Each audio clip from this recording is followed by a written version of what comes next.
on va faire la deuxième Umrah du prophète, ok? Parce que je pense qu'on aura le temps. On a vu la première. Vous l'avez encore de tête ou pas la première? Parfait. Tout le monde a assisté à la première parmi vous? Alhamdulillah. Alors, la deuxième Umrah, elle s'appelle Umrah al-Qada, la Umrah de la compensation, la Umrah du retour. On l'appelle aussi Umrah al-Qisas, c'est-à-dire la Umrah de la rétribution. La rétribution dans le sens, souvenez-vous, le prophète a voulu faire sa première Umrah, il en est empêché, il négocie un traité de paix de 10 ans avec Quraysh, et dans ce traité-là, une des clauses du traité dit que, l'épisode est à voir dans la Sira, le pacte d'Al-Hudaybiyah, l'une des clauses dit quoi? L'année prochaine, nous allons vider Makkah pendant 3 jours pour vous laisser le temps de faire votre Umrah, ok? Et donc là, nous sommes en l'an 7 de l'Hégire maintenant, et conformément à ce pacte, le prophète est autorisé à rentrer avec les compagnons pour faire la Umrah. Combien de compagnons ont fait la première Umrah avec le prophète? 1400, ok? Même si elle ne s'est pas, on a dit, réalisée techniquement. Là maintenant, l'année suivante, le prophète va rentrer dans Makkah avec 2000 compagnons, ok? Ils sont 600 de plus à vouloir participer à cette Umrah-là. Il a chargé plusieurs montures qui vont déborder d'armes énormément, alors que la première fois, souvenez-vous, ils sont partis qu'avec des armes très légères. Mais bien sûr, une fois pas deux, il a bien vu que la première fois, comment ils ont voulu assassiner les compagnons, et donc là, il prend ses précautions, et plusieurs montures, plusieurs chameaux, etc., seront chargés d'armes. Cette information, elle va être portée aux Qurayshites. Ils vont entendre parler de ça à travers leurs espions, et donc ils vont demander au prophète à travers un émissaire des explications. Comment ça se fait que tu vas rentrer dans Makkah avec tellement d'armes? Imaginez, je ne sais pas, le président de la République, il part en visite officielle dans un pays et il transporte avec lui l'arme nucléaire. Ça fait un peu bizarre, ok? Ça pouvait être vu de cette manière-là. Et donc là, le prophète, il va leur dire tout simplement qu'il ne leur fait pas confiance parce que l'année d'avant, ils n'étaient pas armés. Et voilà, qu'est-ce qu'ils avaient fait? Ils ont essayé d'assassiner 2 compagnons, ils les ont intimidés, ils leur ont coupé la route. Et donc là, non, on ne va pas tout simplement baisser. Il n'y a pas ce concept, on t'a giflé à la joue droite et je te tends la joue gauche. Ok, ça n'existe pas. Tout simplement, on doit prendre nos précautions. C'est une force dissuasive. Ça ne veut pas dire que le prophète va les attaquer. Et la preuve en est, c'est qu'il ne les a pas attaqués. Ok, il n'a pas utilisé ses armes. Comme un policier, mes garçons, qui sort, ou un militaire qui sort armé, il ne va pas tirer. Ok, il sort pourquoi? C'est au cas où il y a quelque chose. Mais il doit être armé. Là, c'est exactement pareil. Nous sommes armés, mais ça ne veut pas dire que nous allons vous attaquer. Alors, le prophète, du coup, va rentrer dans le sanctuaire. Par contre, qu'est-ce que l'on peut dire? Allez, ouais. Le prophète leur dit... Moi, je pars armé, mais je vais respecter la sacralité du sanctuaire. Et donc, dans le sanctuaire sacré, on va déposer, avant de rentrer dans le sanctuaire, dans le haram, on va poser nos armes. Pourquoi là, le prophète est à l'aise avec ça? Parce qu'il se dit, normalement, ils vont respecter la sacralité du haram, et même si on n'a pas nos armes dans les lieux saints, ils ne sont pas censés faire couler le sang à cet endroit-là, n'est-ce pas? Et donc, ils ne sont pas censés nous attaquer même si on n'aura plus les armes. Par contre, il a placé 200 compagnons sur les 2000 qui sont venus faire la Umrah en leur disant qu'eux, ils vont faire une Umrah un peu retardée, okay, au lieu d'aller se reposer à l'hôtel 2 heures comme nous, on pourrait le faire. Là, non. Ces 200 compagnons, eux, ils vont être chargés de surveiller les armes et ils seront très mobiles, c'est un peu les commandos, ok, de manière à ce que si les compagnons sont attaqués dans l'enceinte du haram, alors eux, ils vont pouvoir intervenir. Okay, c'est une force d'appui qui va pouvoir intervenir. Regardez comment le Nabi alayhi salam, mes garçons, parce que si je vous apprends ça, ça sert strictement à rien. Que cette histoire-là, elle sert strictement à rien. Mais par contre, elle a du sens si je tire des enseignements. Et c'est quoi l'enseignement que je vais tirer? Il est un prophète de Dieu. Il part faire un pèlerinage à la maison sacrée. Il vient rendre visite à la Kaaba. Il vient réaliser une obligation. Et pourtant, il prend ses précautions. Il ne dit pas, j'ai ma confiance en Allah. Maintenant, vous avez les gens qui partent en Umrah, c'est ça à quoi ça doit nous servir, ok? Dans la première Umrah qu'on a vue, on a tiré des enseignements. L'enseignement que c'est possible que tu sois empêché de réaliser une Umrah. Dans cette deuxième Umrah, il y a aussi des enseignements. Je ne peux pas partir et dire j'ai confiance en Allah, comme maintenant les gens ils disent. Je me suis ajouté à plein de groupes Facebook sur la Umrah. Umrah sans agence, Umrah tout seul, Umrah avec agence, pour voir un peu les commentaires et parfois ça peut me donner des idées. Ah tiens, je vais rajouter ça dans le livre. Ah tiens, je vais faire ça avec les élèves. Ah tiens, vous voyez, ça peut être, par exemple, je ne sais pas moi, quelqu'un, mathalan, il y a, à un moment donné, je vois sur TikTok, une femme qui parle, les filles, je suis triste, je suis venu pour faire la Umrah et j'ai mes règles. Ben là, ça va me faire penser, ah oui, il faut que je me note ça pour la Umrah familiale, que je vais m'enregistrer dans un cours, parce que ça, je ne vais pas oser le faire aux femmes de votre famille, ce cours-là en direct, m'enregistrer à l'avance, et ensuite je poste le cours et leur envoyer comment la femme, elle va faire si jamais elle va avoir ses règles, ok? Donc vous voyez, il peut y avoir comme ça des questions ou des choses qui vont me venir. Ici, je dois regarder cette Umrah-là en tirant aussi des enseignements. L'enseignement de la confiance que le prophète a eu en Allah et qui est passé d'abord par des précautions. Il a pris ses précautions. Je ne pars pas en Umrah sans précaution.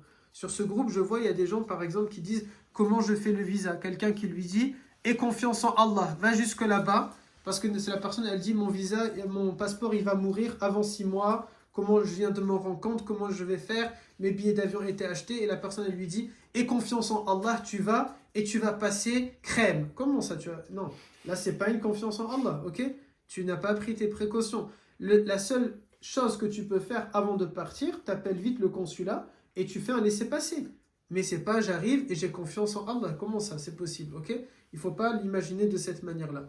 Regardez le Nabi alayhi salatu salam, il est pourtant protégé par les anges, il a été soutenu par Jibril alayhi salam. Allah Ta'ala lui a envoyé 5000 anges quelques années avant à la bataille de Badr, et pourtant il place 200 compagnons et il prend les armes avec. Il n'a pas besoin de ça, on est d'accord mes garçons.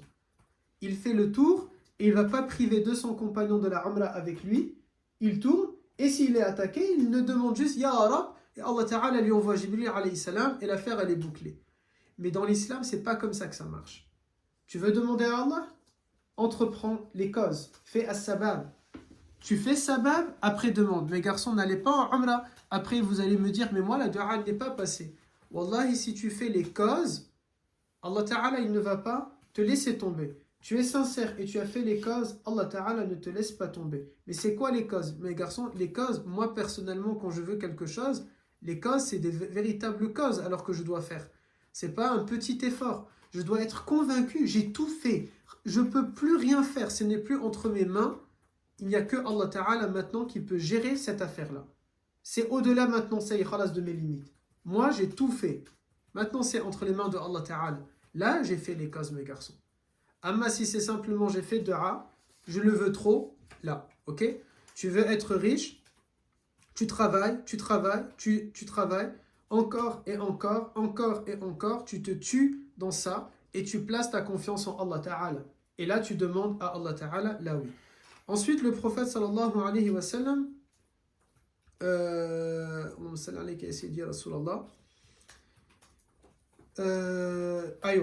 que vont faire les Qurayshites maintenant quand ils entendent ces 1800 compagnons qui sont en train de rentrer? Il va y avoir plusieurs cas de figure.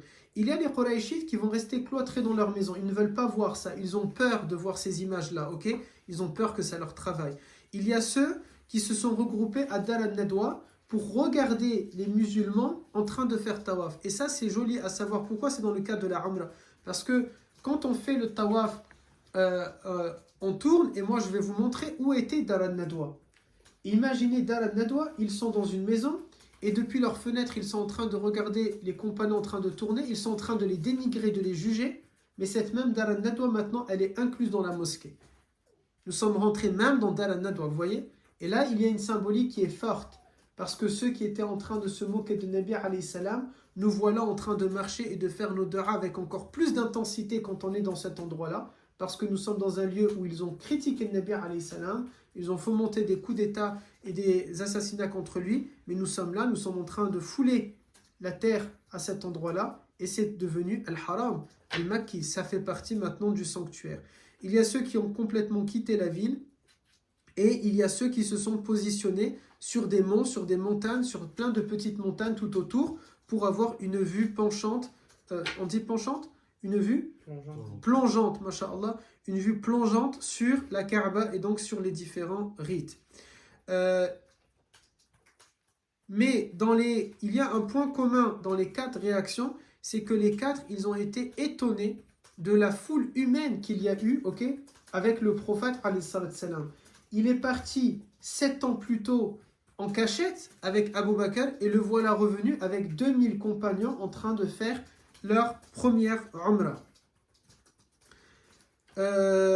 Et c'est ça qui va impressionner plusieurs compagnons, enfin plusieurs hommes de Quraysh qui ne sont pas compagnons à ce moment-là, mais qui vont être impressionnés par ces images et ils vont décider de se convertir. Ça a été le cas de Amr ibn al-As, de Khalid ibn al-Walid, de Uthman ibn Talha. Et ça, mes garçons, là aussi, il y a un enseignement à tirer. Allah yarda alaykum, dans Da'wa, on n'enseigne pas une histoire juste pour l'enseigner. Ça, franchement, wallah, peut-être les gens ils vont nous trouver bizarres. Honnêtement, on s'en fout un peu de savoir que c'est à ce moment-là que telle ou telle personne, elle a dit « Ah, c'est trop beau et je veux me convertir à l'islam ». Ça n'a ni augmenté ma foi, ni diminué ma foi. Ça ne m'a rien apporté du tout. Par contre, si je tire un enseignement, ça me rapproche de Allah Azza wa Jal. Quel enseignement? De se dire, il y a 3 qui n'étaient pas musulmans, mais en étant sur les lieux du pèlerinage et en observant des gens en train de faire le pèlerinage, alors leur fitra, elle s'est réveillée, leur amour pour Allah Ta'ala qui est enfoui à l'intérieur de chacun d'entre nous, il s'est réveillé et ils ont décidé d'embrasser l'islam. Et donc ça va m'aider mon grand, ça va m'aider à quoi? Si je comprends cette réalité-là, alors aucun d'entre nous ne doit se dire « je ne suis pas prêt, je ne suis pas bien dans ma religion, je suis loin de Allah, Non. Amr ibn al-As, Khalid ibn al-Walid, Uthman ibn Talha, ils n'étaient pas du tout musulmans. Amma Hadou, ils sont musulmans, mes garçons. On ne dit pas pour les juger, attention. Mais personne ne devrait se dire « je ne suis pas prêt ». Prépare-toi simplement sur les rites. Apprends simplement comment tu dois faire la Umrah. C'est la seule préparation qu'on te demande d'avoir. Mais une préparation spirituelle, que je suis proche de Allah, non. Aucun d'entre nous ne va savoir à ce qu'il est proche de Allah. Et celui qui va dire je suis proche de Allah, c'est déjà un grand problème, ok? Je dois simplement me préparer, je connais les rites de ma Umrah, je pars et peut-être, bi'idnillah, que cette Umrah-là, elle aura le même effet qu'elle a eu sur ses grands compagnons. Khalid ibn al-Walid, qui n'est pas un petit compagnon. Dis-moi, voici. Est-ce que parmi les compagnons qui n'étaient pas musulmans, lorsqu'ils sont arrivés pour la Umrah, du coup ils se sont convertis au moment où ils sont arrivés, ou quand ils ont vu les mondes, ou après qu'ils sont partis? Les 3 là, Les 3 après, quelques semaines plus tard. Mais le fait de voir ça, ça a commencé à les travailler, ils ont commencé à se poser des questions. Et je crois que c'est ça justement, quand quelqu'un qui n'a pas une grande foi, il va se forcer la main, il va forcer son nafs, il va se dire je vais le faire, mais bien sûr je ne vais pas y aller en mode TikTok, en mode Instagram. Il veut y aller, il se prépare spirituellement, dans le sens, il va apprendre les rites, il va se déconnecter, il va essayer de renouer avec Allah, de se réconcilier avec Allah Azza wa Jal, d'avoir un grand moment d'adoration, de piété, d'adoration dans la nuit, dans la journée, il s'est déconnecté. Peut-être, bi'idnillah, ça aura le même effet à son retour. Vous voyez, à son retour ou sur place, bi'idnillah, ça peut être totalement différent. Moi, c'est ce que j'ai dit, par exemple, à quelqu'un de ma famille qui me disait « j'étais pas prêt », je lui disais « peut-être tu vas partir ». Et ça va réveiller en toi quelque chose. Allahu a'lam. Tout dépend de comment on est en train de partir. Est-ce que je pars en mode Insta ou est-ce que je pars en mode, je ne sais pas, qu'est-ce que je pourrais dire à la place d'Insta, Da'wa, en mode je veux apprendre, je veux me rapprocher de Allah Azza wa Jal. Faites attention à ça surtout mes garçons. Travaillez votre intention, travaillez votre cœur, travaillez votre manière, comment vous allez être sur place. Lors de cette seconde Umrah, il y a une rumeur aussi qui s'est répandue chez les Qurayshites qui disait comme quoi le prophète avait amené que des gens qui sont malades et qui ont une maladie grave. Un peu le Covid, vous voyez, quand le Covid est arrivé, on avait tous peur. Eh bien, ils sont en train de se dire ça. À Muhammad, ils ne disent pas eux, alayhi salatu salam, mais il a ramené que des compagnons. Ses compagnons, ils sont malades et ils sont faibles. Voilà pourquoi le prophète va ordonner aux compagnons, hommes, de se découvrir l'épaule droite, ok, de rabattre sur eux leur lida, pour montrer, regardez, nous sommes en forme physiquement. Là aussi, il y a un enseignement. Savoir ça pour le savoir, ça ne changera rien. Ça ne me rapproche pas de Allah Ta'ala et ça ne m'éloigne pas de Allah Ta'ala. Mais si je comprends le sens de ce hadith, mes garçons, Si je comprends que me dit le prophète, il ne dit pas qu'aux compagnons, il te parle à toi et à moi aussi, des années plus tard. Soyez en forme, soyez en forme, soyez des gens qui sont en forme, soyez des gens qui n'inspirent pas la peine quand on est en train de les voir. Voilà pourquoi Ousted, il n'a pas se plaindre de lui-même ou ce genre de choses. Quand hier tu m'as vu, hier il m'a vu avec Ayoub, il m'a vu avec le masque de respiration et il me dit mais pourquoi vous l'avez pas du coup tout le temps? Je t'ai répondu quoi? Parce que je veux pas que les gens ils vont avoir quoi? De la pitié. Je veux pas ça. Parce que ma religion elle m'a appris, je dois présenter une image forte. Quand je suis dehors, je dois montrer une image forte. En public, je dois montrer une image qui est forte. Comme un chef d'État, mais je ne compare pas à un chef d'État. Non, tout musulman doit se comparer à un chef d'État. Dans le sens, le chef d'État, il ne doit pas montrer un signe de faiblesse. Et dans une maman, vos mères, parfois elles ont mal, mais elles montrent qu'elles sont fortes devant vous. Et c'est quand vous sortez, que la porte, elle est verrouillée, qu'elles peuvent relâcher la pression. Mais face à vous, elle va montrer qu'elle est forte, parce qu'elle se doit d'être forte. Le musulman, il est comme ça, mes garçons, quand il est en public, il se doit de montrer qu'il est fort.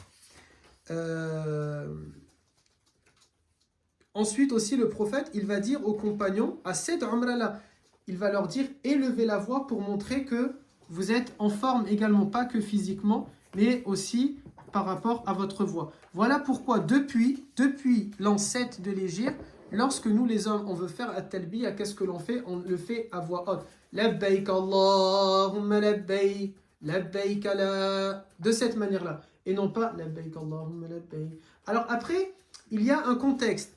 Moi, quand je suis seul dans le train, je vous mens pas, je ne me suis pas amusé à dire labbaik Allah, parce que tout le monde va me regarder, ok? Je vais me sentir très gêné à un moment donné. Donc, bon, je le disais pour moi-même, labbaik Allahumma labbaik, labbaik la sharika laka labbaik. Amma après, quand je sors, ça y est, khalas, ma voix, elle peut monter. Il ne faut pas non plus, bien sûr, être hystérique. Et ça aussi, cette histoire, elle se sait. Pourquoi? Quand je comprends ça, alors chaque telbiya que vous allez faire, rappelez-vous de ça. Nous sommes là pour montrer que veut le prophète à travers la telbiya. Montrer la présence. Nous devons montrer nous sommes là. C'est pas fouhaj, que Reda ne me dise pas ce jour-là, mais Ousted c'est fouhaj. Là, nous devons montrer notre présence. Nous sommes là pour montrer notre présence. Nous sommes là pour montrer que la ilaha illallah est encore vivant. Et c'est beau parce que vous entendez la talbiya récitée par un Turc, par un Indonésien, par un Africain, par un Arabe, par un Occidental, par un Européen. Elle est dite avec plus ou moins de bonnes prononciations, mais alhamdulillah, nous sommes tous en train de converger vers le même endroit. En l'an 7, donc on est de l'Hégire, ok? C'est après cette umrah-là que le prophète sallallahu alayhi wa sallam, lorsqu'il va sortir de cette umrah-là, il va être dans le campement pendant qu'il est en fait en train, il a fini, ça y est, ses rites, et il y a l'une de nos mamans, Maïmouna radiallahu anha, qui va demander à son beau-frère, Ibn Abbas, un grand compagnon, elle va lui dire, c'est son beau-frère, ok, c'est le mari de sa sœur, et elle va lui dire, est-ce que tu peux demander au prophète s'il veut bien se marier avec moi? Et le prophète sallallahu alayhi wa sallam, il va recevoir donc cette demande, il va l'accepter. Maïmouna, on l'a vu dans les mères des croyants dans le livre, elle va ensuite rejoindre le prophète. Pourquoi? C'est là aussi un enseignement.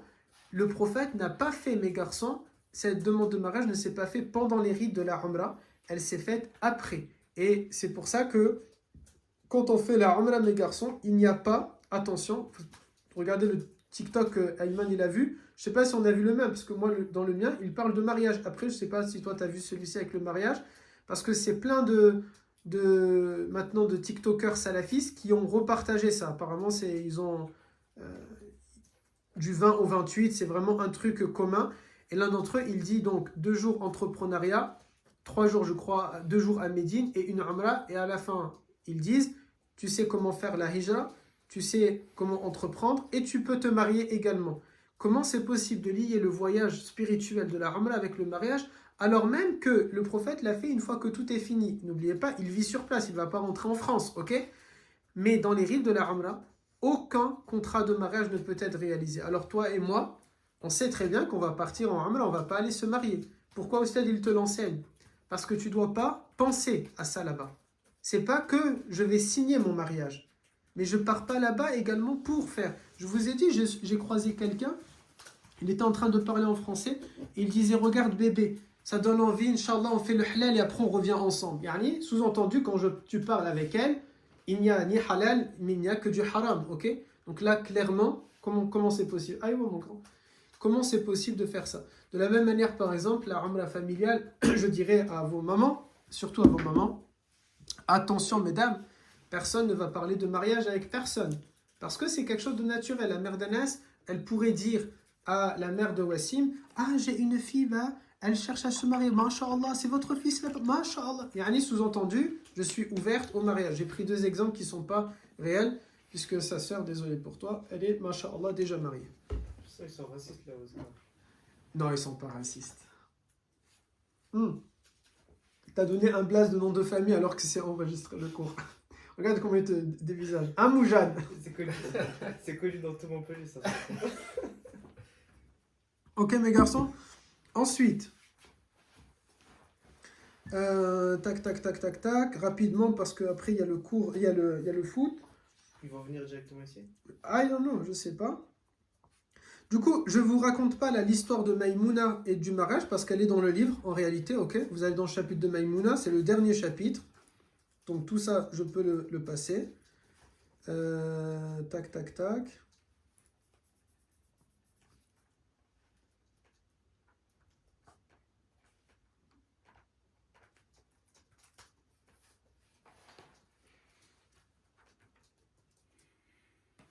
Ça aussi, c'est bon. Aïwa.